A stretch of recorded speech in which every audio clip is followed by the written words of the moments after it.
呢次嚟講下水入邊嘅小動物啦。其實溪流裏面亦都有一個豐富嘅動物世界，每次有機會經過都會去觀賞一下嘅。比如呢個夜媽媽嘅時候啦，用燈一照就可以見到水入邊有個熱鬧嘅場景，有好多蝦喺度開緊餐噃。其實我哋都好少拍水下嘅影像嘅，因為太難拍啦。唔單單係設備嘅關係啦，呢啲唔深唔淺嘅水係好難操作嘅，因為睇唔到個屏幕啊嘛。咦？呢個時候有一條國家2級保護動物經過噃，知唔知佢係邊個呢？整翻個讚嚟支持下啦。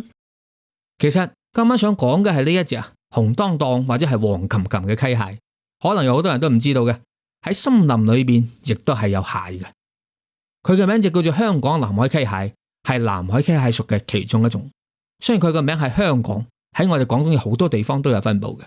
中意喺啲清澈嘅溪流入邊生活啦，但係屬於半陸棲嘅。